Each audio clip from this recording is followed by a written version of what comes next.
경기도교육연구원 김자영입니다.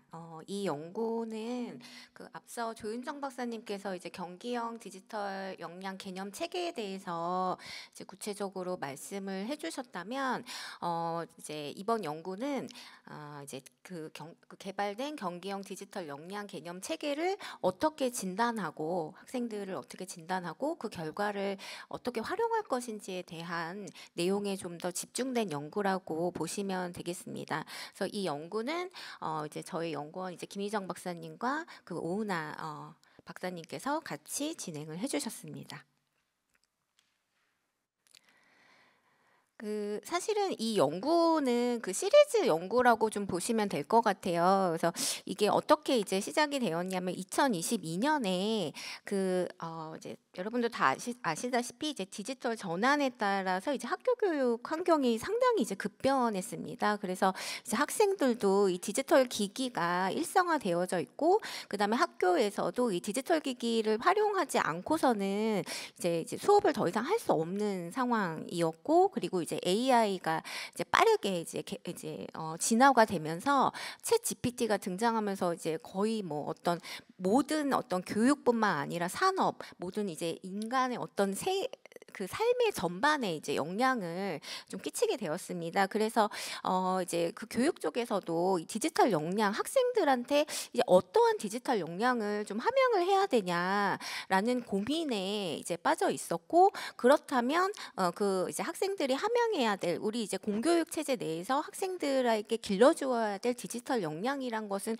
과연 무엇인가에 대한 개념을 명확하게 할 필요가 있다라고 해서 2022년도에 이제 학생 디지털 역량 개념 체계를 이제 개발하게 되었습니다. 그래서 앞서 조윤정 박사님께서도 이 22년에 개발된 경기 학생 디지털 역량 개념 체계를 좀 더 이제 그 2022 개정 교육과정과 연계성을 강화하고, 그다음에 경기 교육 정책과의 연계성을 보다 명시화하는 쪽으로 이제 계속해서 이제 뭐 고도화되고 있는 상황이고, 이제 일단은 진단 도구는 22년에 개발된 학생 디지털 역량 개념 체계에 기반해서 이제 진단 도구를 개발을 23년에 이제 재작년에 이제 하게 되었습니다. 그래서 이제 개념 체계에 기반한 디지털 역량 진단 도구를 개발을 하고, 이 진단 도구가 개발이 되면 학생들에게 이제 그 현장의 진단이 이제 이루어지면은 그 진단에 대한 결과가 나오잖아요. 그래서 그 결과에 대한 해석을 어떻게 할 수 있고,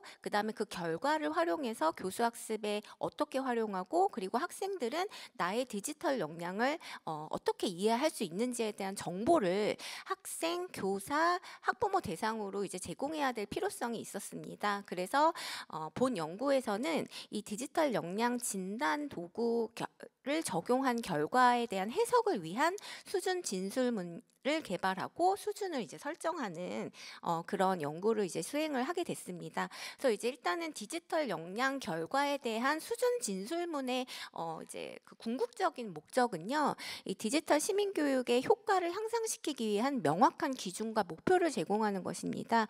우리가 이제 뭐 디지털 시민 교육을 한다라고 하면 학생들이 디지털 사회에서 시민으로서 이제 건강하게 삶을 영위해 갈 수 있는 역량이라고는 이해하고 있지만, 구체적으로 어떠한 부분에서 어떻게 역량을 함양시켜 줘야 될지에 대한 구체적인 상은 사실은 좀 그리기가 힘든 실정입니다. 그렇기 때문에 이 디지털 이제 학생 디지털 역량 개념 체계에 기반한 진단 도구를 개발하고, 그 진단 도구 결과를 구조적으로 이제 아주 구체적으로 이제 정보를, 그 결과에 대한 정보를 제공함으로써 우리 학생들이, 우리 아이들이 길러야 되는 디지털 역량, 함양해야 되는 디지털 역량은 이런 거구나라고 하는 그 명확한 기준과 목표를 제공을 하기 위한 목적이 있고요.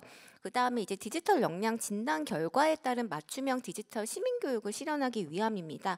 우리가 실상은 이제 맞춤형이라고 하는데, 실질적으로는 맞춤형이라고 하는 것도 상당히 좀 모호해요. 근데 이제 맞춤형이라고 하는 것은 어떤 객관적인 진단 또는 객관적인 평가 결과에 기반해서 어떤 영역이 부족한지를 명확하게 파악한 후 그 부족한 부분에 대해서 어떤 심화 교육을 이제 시킨다든지, 아니면은 잘하는 부분에서 보다 더 앞서 나간 교육을 시키는 부분, 이런 어떤 차별화된 수준에 따른 차별화된 교육이 이루어져야 되는데 그러한 맞춤형 디지털 교육을 실현하기 위한 근거가 이제 디지털 진단 도구 결과로 우리가 활용할 수 있겠다라는 취지에서 이렇게 두 번째 목적을 설정을 했고요. 앞서 그 김희정 박사님께서 그 증거 기반 정책 그 평가에 대해서 발표해 주셨듯이 그 디지털 이제 교육 정책이 상당히 실천 학교도 되게 지금 사이즈도 많이 커져 있고 아주 주력적으로 이제 운영되고 있는 정책입니다. 그래서 그 정책에 대한 어떤 증거 중에 하나로서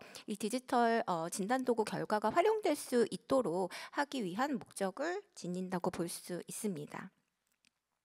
그래서 앞서 이제 그 디지털 역량 개념 체계는 지금 이제 총 6개의 역량으로 이제 구분이 되어져 있고요.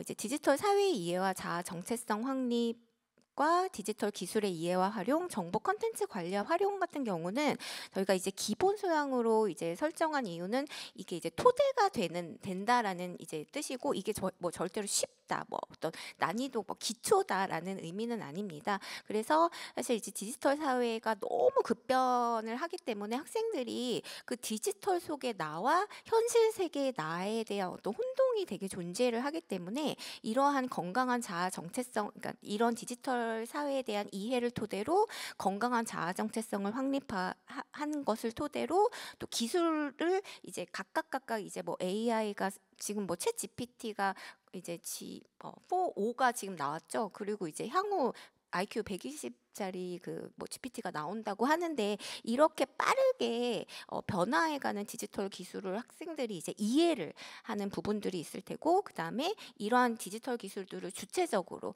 끌려다니지 않고 중독되지 않고 자기가 필요에 의해 취사 선택하고 비판적으로 받아들일 수 있는 그런 능력을 이제 기르는 것이 필요하다. 그리고 이제 정보들이 막 넘쳐나죠. 거기서 이제 학생들이 거짓 정보를 판단하고 그다음에 이제 그 정보를 본인의 어떤 목적에 맞게 활용하고 또 책임감 있게 남의 거 그냥 갖다 쓰는 것이 아니라 그리고 내 거를 지킬 줄 아는 그런 권리와 책임을 지니고 정보를 탐색 분석하고 평가하고 컨텐츠를 생산하는 요 세 가지의 어떤 그런 지식과 기능에 조금 이제 성격이 강하다라고 해서 이 기본 소양으로 좀 그룹핑했고요. 이러한 지식과 기능들이 실생의 맥락과 접목해서 발현되어지는 보다 실천적인 역량으로서 실천 역량 세 가지를 이제 구분을 했습니다. 그게 이제 디지털 의사소통과 협력. 이것은 사실 기본 소양 세 가지가 복합적으로 발현돼서 실생활 맥락에서 이제 발현되어지는 보다 좀 더 고차원적인 역량이라고 좀 위계화를 시켜서 이제 개념화를 했습니다. 그리고 디지털 창작 및 향유. 요즘 아이들 이제 유튜버가 꿈이라고 하는 아이들이 되게 많아요. 그래서 이제 그 창작, 그러니까 유튜브를 통한 어떤 디지털을 활용한 어떤 창작 활동도 사실 그 학생들의 생활에 상당히 밀접하게 다가와 있습니다.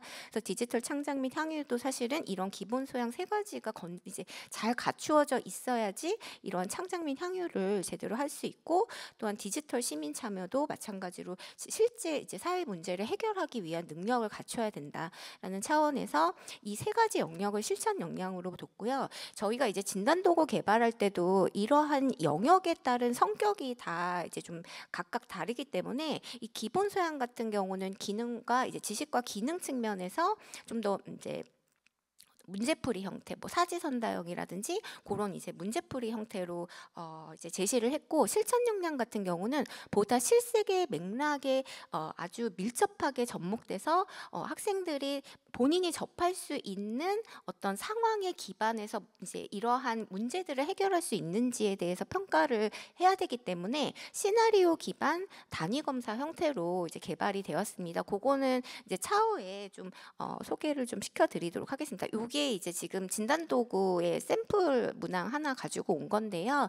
이게 23년도에 이제 개발된 진단 도구, 디지털 역량 진단 도구입니다.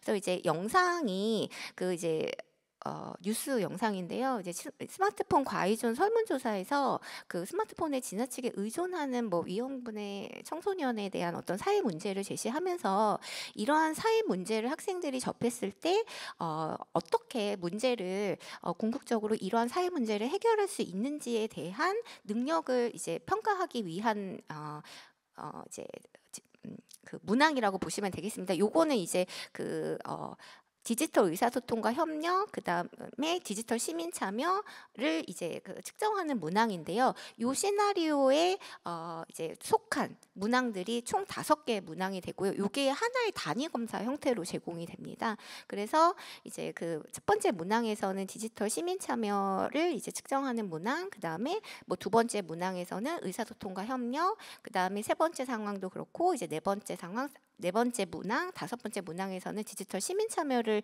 이제 측정하는 문항으로 그렇게 구조화돼서 진단 도구를 개발을 했습니다. 그래서 뭐 예를 들어 이제 4번의 문항, 이제 아까 보여드린 시나리오에 속한 4번 문항의 경우는 디지털 의사소통과 협력으로 적절한 디지털 기술을 활용해서 지식과 정보를 공동으로 구축하고 공유할 수 있는 능력이 있는지를 평가하는 문항입니다. 그래서 이제 학생들이 서로 이제 그 토론방에서 서로 이제 토론을 하면서 이러한 디지털 사회에서 이제 발생할 수 있는 문제들을 어떻게 해결할 수 있는지에 대한 적절한 해결 방안을 제대로 제시했는지를 이제 묻는 문항이라고 보시면 되겠습니다. 그래서 이러한 방식으로 진단 도구가 이제 개발이 되었고요. 이러한 진단 도구를 지금 디지털 시민교육과에서 이제 진단 도구를 하이러닝과 연계해서 실제 학생들이 이제 실천학교 중심으로 이제 진단이 이루어지고 있습니다.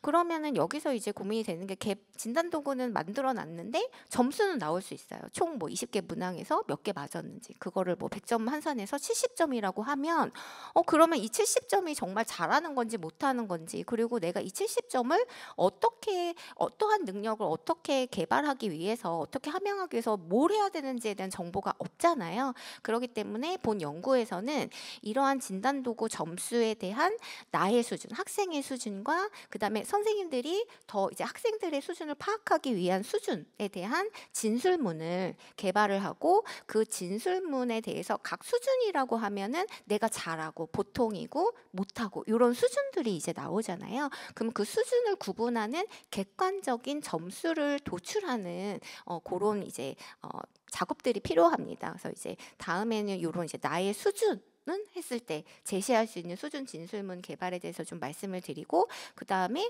이제 부족한 부분은 어떻게 보완해야 되는지에 대한 방안도 좀 말씀드리고자 합니다. 그래서 아까 말씀드렸듯이 그 디지털 역량 개념 체계에서 그 기본 소양과 실천 역량으로 나눠서 1, 2, 3수준, 즉 1수준은 하수준이 되고요. 2수준은 중수준, 3수준은 상수준, 가장 높은 수준이 됩니다. 그래서 각 그러니까 상중하별로 이 정도 되면은 하수준, 이 정도 되면 중수준, 이 정도 되면 상수준이라고 하는 진술문, 그러니까 정보를 제공을 하고, 그 다음에 필요한 것이 1수준과 2수준을 어떻게 나눌 것인지, 그 기준이 되는 것을 분할 점수라고 하거든요. 그래서 아까 보여드린 진단도구 점수에 기반해서 1수준과 2수준을 나누는 분할 점수, 2수준과 3수준을 나누는 분할 점수를 이제 도출을 해야 됩니다. 그래서 이러한 구조로 이제 기본 소양과 실천 역량을 나누고, 그다음에 전체 디지털 역량의 수준을 이제 개발을 하게 되었습니다. 그러면 이 디지털 역량의 수준을 어떻게 이 수준이라고 하는 것은 그러니까 상중하 수준이 명확하게 구분이 되어져야 되거든요. 그래서 사실은 기존에는 이 상중하를 어떻게 구분을 했었냐면, 하는 도움을 받아서 할 수 있다, 중은 부분적으로 할 수 있다, 상은 뭐 탁월하게 완벽하게 할 수 있다라는 부사어를 중심으로 이 수준을 이제 구분을 좀 주로 했던 거라면, 사실은 그러한 이제 부사어는 사실 실제 교수 학습에 적용을 할 때라든지 나의 수준을 이해할 때는 이제 도움이 크게 안 되거든요. 그래서 이러한 수준을 명확하게 구분할 수 있는 원리가 필요하겠다라고 이제 판단이 돼서 그 1, 2, 3 수준을 나누는 이제 그 원리를 총 4개로 이제 구분을 했습니다. 그래서 첫 번째는 상황 맥락의 적용 범위, 즉 하수준일 경우에는 그냥 나의 주변에서 일어나는 어떤 그런 이 디지털 관계나 대인 소통의 이제 어떤 그런 부분들을 이해할 수 있지만, 중수준은 좀 더 나가서 공동체, 내가 속한 어떤 가족 또는 어떤 학교 또는 지역 공동체 라고 이제 에 속한 이제 문제를 이해한다면, 이제 3수준은 이제 전체 사회 또는 국제, 까지 이제 확장되는 형태로 그 상중하의 수준을 구분할 수 있겠다. 그리고 역량의 이해도와 활용도 얼만큼 내가 이해하고 그다음에 활용할 수 있는지, 그리고 수행에 있어서 복잡성이 얼마나 이제 차별화되는지, 그리고 사례, 내가 얼마나 많은 기기들 또는 얼마나 많은 그런 어떤 디지털 윤리의 딜레마, 얼마나 다양한 딜레마의 딜레마 상황을 이해할 수 있는지에 대한 거를 이해할 수 있는지에 대한 기준으로 1, 2, 3 수준을 이제 구분을 했습니다. 그래서 이제 교사용과 학생 피드백용을 개발을 했어요. 그래서 이제 교사용은 실제 교수학습에 있어서 학생들의 어떤 수준에 따라서 하수준인 학생들은 중수준으로 올려야 되고, 중수준인 학생들은 상수준으로 올려야 되고, 상수준인 학생들은 좀 더 심화된 이제 교수학습을 적용을 해야 되기 때문에 그러한 교수학습 맥락에 맞춰져서 교사용 수준 진술문을 개발을 했고요. 학생 피드백용은 내가 일반적인 일상생활에서 또는 어떤 수업 상황에서 나의 디지털 역량을 올리려면 어떻게 해야 되는지에 대해서 보다 좀 학생에 맞춰진 좀 용어들도 쉽게 하고, 그런 맥락들도 약간 이제 뭐 가르치는 맥락보다는 내가 스스로 학습할 수 있는 맥락을 적용해서 교사용과 학생용 피드백을 따로 나눠서 이제 구분해서 적용을 했습니다. 개발을 했습니다. 그래서 수준 진술문의 구조를 보시면 아까 말씀드렸듯이 그 6개 각각 영역에 대한 수준 진술문을 1, 2, 3 이제 그 수준별로 제시를 하고, 이 수준 진술문 같은 경우는 좀 모호할 수 있어요. 예를 들어서 뭐 디지털 사회의 소통의 특징을 이해하고 자신의 모습을 인식할 수 있다라고 하면 선생님들이나 학생은 그런가 하면 내가 그럼 구체적으로 어떤 거를 할 수 있지에 대한 상이 좀 안 그려지거든요. 그렇기 때문에 오른쪽에 보시면 수행 예시를 통해서 보다 구체적으로 무엇을 할 수 있고 무엇을 할 수 없는지에 대한 내용들을 수행 예시로 이제 구체화 하였습니다. 그래서 이제 보다 좀 더 자세한 내용은 보고서를 참고하시면 되겠습니다. 그래서 이러한 좀 논리 체계로 수준 진술문을 개발을 했고요.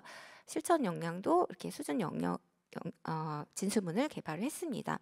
그럼 이렇게 수준 진술문을 개발을 하고 나서, 그러면 우리가 만약에 디지털 역량을 뭐 상수준, 중수준, 하수준으로 나눌 때 이거를 이제 구분할 수 있는 점수를 도출을 해야 되는데, 이 점수를 도출을 어떻게 할 것이냐라는 숙제가 좀 있잖아요. 그래서 이 점수를 도출하는 것은 이제 그 평가학적으로 이제 여러 이론들이 이제 존재를 합니다. 뭐 그런 이론들을 다 여기서 설명드릴 수는 없지만, 뭐 북마크 방식, 그다음에 뭐 잭나이프, 그다음에 이제 엥고프 방식, 이렇게 3가지 방식이 상당히 좀 많이 쓰이는데, 지금 이 이제 진단 도구의 특징을 고려했을 때 저희가 이제 수정된 엥고프 방식이라는 걸로 적용해서 이 분할 점수를 이제 도출하는 작업을 수행을 했습니다. 그래서 각 기준 설정자라고 하면은 이제 각 분야 디지털 역량의 전문가와 그다음에 학교 현장의 선생님들을 이제 위원으로 꾸려가지고